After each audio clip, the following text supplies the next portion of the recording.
The general public, and I'm actually on my way. Lawmaker Judy Chan apologizes for careless wrong-way driving in Wan Chai and goes to police to give a statement.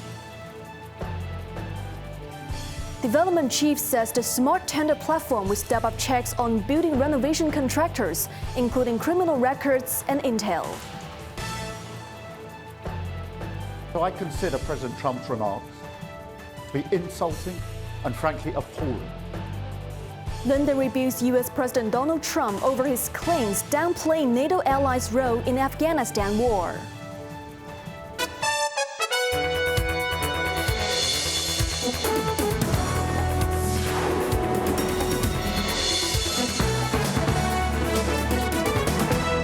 Good evening, you're watching Cable News. I'm Evan Bai. New People's Party lawmaker Judy Chan went to the police station to assist with investigations after she was caught on video driving against the flow of traffic in Wan Chai. She apologized for her carelessness and stated she would accept whatever legal consequences followed. Cheryl Yun has the story. Chan arrived at the Hong Kong Island Regional Traffic Headquarters in Shau Kei Wan to help investigators look into the alleged traffic offence which occurred on Friday morning. Speaking to reporters, she again expressed regret for her careless actions. She confirmed that she had given police a full account of what she remembered about the road conditions and circumstances at the time to aid their investigations. Earlier on a radio program, the lawmaker had already offered an apology and stated she would accept whatever legal consequences followed.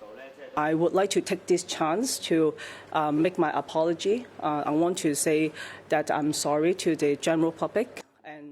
Chan added that she would reflect seriously on her mistake and pledged to refrain from driving for the time being. She later left the radio station accompanied by fellow lawmaker Chang Hock Fung, who gave her a ride. The incident came to light after an online video showed a black car, later confirmed by Chan to be hers, driving the wrong way along Jeffrey Road with 3 fire engines parked ahead. Under the current Legislative Council's Code of Conduct for members, if a lawmaker faces a named complaint for misconduct, the Supervisory Committee may investigate. Proven breaches can result in penalties ranging from a written warning to suspension. Cheryl Yun, Cable News. Secretary for Development Bernadette Lin said a stricter tendering platform for private building renovation projects will step up checks on contractors, including criminal records, prosecutions, and intelligence. Speaking to iCable News, Lin said the enhanced smart tender platform is targeting a launch in the second half of the year and will come with a pre-vetted list of contractors and consultants.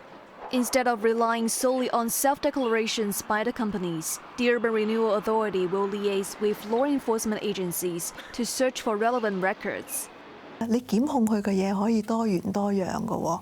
She noted that criminal offences can vary, and corruption or bribery is more serious compared to those like allowing workers on site without safety harnesses. Lin added that intelligence suggesting, for example, that a company's directors have close ties with people of tried background would also be relevant to vetting. The enhanced platform will also review connections between companies. If a firm fails vetting, the authorities will give an explanation without revealing any intel. User feedback will be part of the vetting procedures, with a system to gauge residents' views after major maintenance projects are completed. A delisting mechanism will also be included. For example, if a contractor is involved in a serious case, arrested, prosecuted, or convicted, it will be removed and no new projects will be assigned, but ongoing works will continue, she said. The development minister added that if prices change or problems emerge after a project begins, the authority will not underwrite the costs, though it will help review the situation. Ultimately, the owner made a decision. This year's budget is set to be unveiled on February 25th, with lawmakers offering a range of suggestions, including offering budget sweeteners while prioritizing long-term development. Cheryl Yun reports. The government predicted its operating account to return to surplus earlier than expected, but accountancy sector lawmaker Webster Ng said the capital account is likely to remain in deficit. Taking to the airwaves, Ng forecast that the capital account will stay in the red for the next 2 to 3 years due to ongoing investments before yielding economic returns over the longer 5 to 10-year term. He urged the government to prioritize public works projects first, then consider distributing sweeteners, including tax breaks or deductions for the middle class if a fiscal surplus remains. Another lawmaker, Johnny Ng, proposed raising the child tax allowance and expanding eligible uses for elderly healthcare vouchers to boost the silver economy. He further proposed introducing consumption vouchers valid only after 9 p.m., aimed at reviving the city's night economy and giving a much-needed lift to restaurants, bars and cinemas. Meanwhile, Business and Professionals Alliance lawmaker Sunny Tan stressed prioritizing investments to help citizens prepare for the future, such as tax relief for small and medium-sized enterprises and incentives for residents to learn artificial intelligence skills and keep pace with the times. Cheryl Yun, Cable News. A union is calling on the Mandatory Provident Fund Schemes Authority to simplify the application process so catering workers hit by closures can more easily get severance pay offset from their pension accounts. Jeremy Zhu has more. After a cold winter in the catering industry, several chain restaurants shut down last year.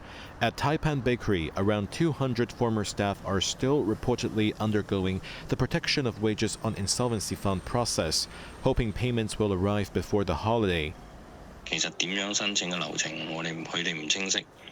At King Parrot Group, a 17-year employee told iCable News that he has received PWIF payouts, but not MPF offset severance. For him, the amount is $200,000. Having applied last August, he said the application has remained stuck in the system, citing unclear procedures, missing document requirements, and difficulty tracking progress. Narine Yip, General Secretary of the Hotel, Food and Beverage Employees Association, explained that workers must provide labor tribunal documents and a court order to claim MPF offset severance. Most workers, however, have not gone through court proceedings, which is why there are delays. The association is assisting dozens of workers with similar cases and has met with lawmakers and the MPFA to push for simpler procedures. The MPFA pledged to improve communication with the Labor Department. Yip also warned that the new 468 rule redefining continuous contracts could affect part-time staff. With Lunar New Year travel likely to impact catering businesses, she urged workers to keep detailed records of attendance, leave, and holidays to protect future claims. Jeremy Zhu, Cable News. A landslide in Indonesia's West Java province has killed at least 7 people, with more than 80 others reported missing. A large amount of mud, trees and debris swept into nearby villages, destroying houses and leaving streets covered in dirt and rubble. The incident occurred at around 3 a.m. local time on a hillside near a village in the West Bandung region of West Java province. Residents reported hearing a loud roar as the landslide buried several homes, trapping many people inside. Evacuees were seen covered in mud. Local media reported that meteorological authorities had issued an extreme weather warning. It is believed that continuous heavy rain triggered the landslide. British Prime Minister Keir Starmer has slammed U.S. President Donald Trump over his insulting claims that NATO forces avoided the front line during the war in Afghanistan.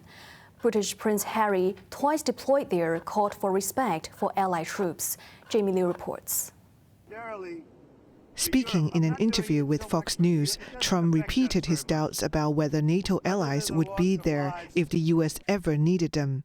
He claimed that Allied troops stayed a little back from the front line during the war in Afghanistan. The remarks further strained relations between the U.S. and Europe, already tense over various issues, most recently Trump's threats to take over Greenland. In the 20-year war, Britain lost more than 450 troops, the second highest number after America's toll of about 2,460. The British PM issued a rare direct rebuke and signaled that the US president should apologise. So I consider President Trump's remarks to be insulting and frankly appalling. And I'm not surprised they've caused such hurt to the loved ones of those who were killed or injured, and in fact, across the country. Prince Harry, who was twice deployed on active service in Afghanistan, stressed that NATO had fulfilled its obligation to stand with Washington. Remembering the friends he lost during the war, he called for the sacrifices of NATO troops to be spoken about truthfully and with respect. The UK and other allied nations fought alongside the US in Afghanistan after NATO's collective security clause was invoked following the 9/11 terror attacks. The US was the first and so far only NATO member to invoke Article 5, which states that if one member is attacked, all others should come to its defense.